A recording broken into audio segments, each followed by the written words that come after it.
As the Iran war grinds on, is a very public feud between Washington and Berlin now threatening NATO unity, with the US suddenly at loggerheads with one of its key European allies? Donald Trump is openly threatening to pull US troops out of Germany, using America's huge footprint there as leverage in a bitter row over how to handle the Iran conflict. After Chancellor Friedrich Merz accused the US of having no strategy and being humiliated by Iran, Trump has fired back with a thinly veiled warning that even NATO troop deployments are now on the table. With roughly 36,000 US troops based in Germany, that long-standing presence has suddenly become the bargaining chip at the heart of a transatlantic clash over war, sanctions, and strategy. And after days of stinging criticism, is Berlin now quietly pivoting, signaling tougher sanctions and even openness to military options in Hormuz to calm Trump's rage? And in this spirit, we are also committed to bringing an end to Iran's blockade of the Strait of Hormuz as a matter of urgency. If the necessary conditions are met, Germany stands ready to take military action to ensure the freedom of navigation. Donald Trump has now threatened to yank US troops from Germany entirely, as his Iran war feud with Chancellor Merz spills from social media into NATO politics. On April 29th, he announced that the US is studying and reviewing a possible troop reduction in Germany, framing it as a live option rather than a distant threat. In a Truth Social post, Trump said a decision on cutting forces could come in the near term, a phrase that rattled officials in Berlin and Brussels alike. The threat comes directly amid a public spat with Merz over the Iran war, after the German leader blasted Washington's tactics in front of students and reporters. Reports claim Trump is furious that Berlin has refused to openly back the full US-Israeli campaign or send combat forces to help forcibly reopen Hormuz. Given the sheer size of America's presence, any significant drawdown would be a geopolitical thunderclap for NATO, signaling a deeper rift than just an argument over Iran.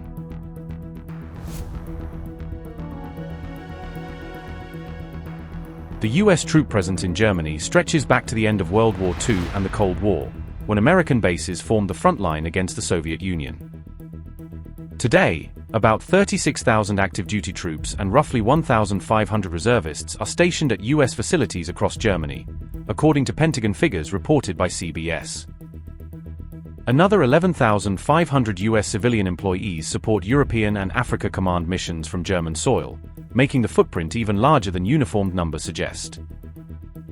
Ramstein Air Base serves as a key hub for American air operations across Europe, Africa, and even the Gulf, acting as a refueling, logistics, and medical evacuation center. Trump already tried to pull roughly 12,000 troops out of Germany back in 2020, arguing that Berlin was not paying its fair share on defense. At the time, he accused Germany of being delinquent on defense spending and too dependent on American security guarantees while neglecting its own military. That drawdown plan was later reversed by Joe Biden, who not only halted the cuts but added forces after Russia's invasion of Ukraine in 2022.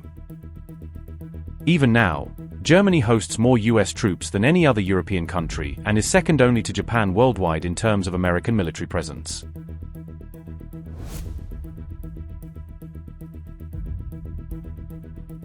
On April 27th, Merz told students that the Americans clearly have no strategy for the Iran conflict, accusing Washington of blundering into a war without an exit plan. He went further, saying an entire nation is being humiliated by Iranian negotiators, who he described as skillfully dragging the US to Islamabad and back with nothing to show. The Americans clearly have no strategy, and the problem with conflicts like this is always that you don't just have to go in, you also have to get out again. We saw that all too painfully in Afghanistan. For 20 years. We saw it in Iraq. So this whole affair is, as I said, ill-considered, to say the least. At the moment, I cannot see what strategic exit the Americans are now opting for, especially as the Iranians are obviously negotiating very skillfully, or rather, very skillfully not negotiating and letting the Americans travel to Islamabad only to leave again without any results. An entire nation is being humiliated by the Iranian state leadership, especially by these so-called revolutionary guards. We offered, as Europeans, and said that we were willing, after the end of negotiations, to help getting the Strait of Hormuz open again. We offered to send in minesweeper boats from Germany to help free the passage from mines, as it has clearly been, at least partially, mined. We can help there, but first the fighting needs to end. And at the moment, I do not see how this can be realized in the near future because the Iranians are clearly stronger than one thought, and the Americans clearly don't seem to have a convincing negotiating strategy. I am sorry to have to say it, but at the moment it is a pretty tricky situation. And it is costing us a lot of money. It is costing us a lot of tax money and taxing our economy. This conflict, this war against Iran is having a direct negative effect on our economy and needs to be ended as soon as possible. The next day, Trump shot back online, claiming that Merz thinks it's okay for Iran to have a nuclear weapon, and blasting the Chancellor as dangerously naive. He added that Merz doesn't know what he's talking about, using the same post to attack Germany's economy and defense record as evidence Berlin should not lecture Washington. Interestingly, by April 30th Merz was striking a more conciliatory tone, stressing Germany's readiness to help clear mines in Hormuz and backing harder sanctions. And in this spirit, we are also committed to bringing an end to Iran's blockade of the Strait of Hormuz as a matter of urgency. If the necessary conditions are met, Germany stands ready to take military action to ensure the freedom of navigation. Ahead of last week's European Council meeting in Cyprus, I call for the pressure of sanctions on Tehran to be stepped up once again. For if Hormuz remains blocked, this will cause massive economic damage for us all. Our message is therefore that Iran must come to the negotiating table. It must stop playing for time. It must no longer hold the entire region, and ultimately the whole world, hostage. Iran's military nuclear program must be brought to an end. There must be no further attacks against Israel and our partners in the region. On all these issues, we are in close contact with our partners, including, and particularly, those in Washington. We do this in the shared transatlantic interest. We do so with mutual respect and a fair sharing of the burden. And in doing so, we are following a clear course, particularly during this turbulent period. This course remains firmly focused on a strong NATO and a reliable transatlantic partnership.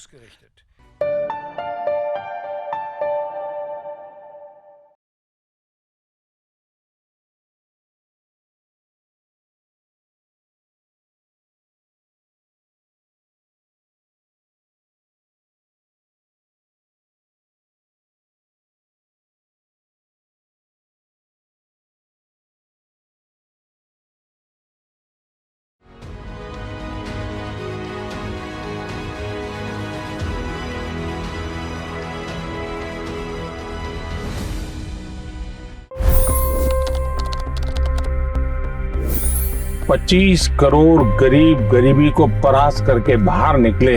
For the good of our nation, let's work together and let's truly make America great again. The fastest news breaks. Requested PM saying that look, you will have to speak to Putin and to Zelensky.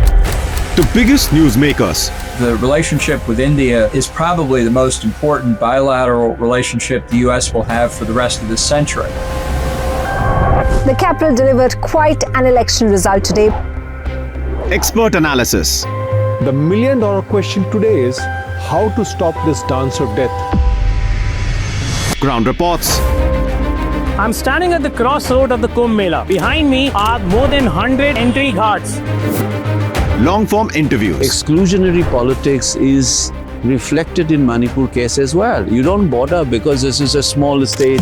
Deep dive into burning issues. It's often said DRC could be the richest country in the whole world. It's because of what sits underneath. Why exactly did the US topple the Sheikh Hasina government? HT videos. We don't just break news, we break it down.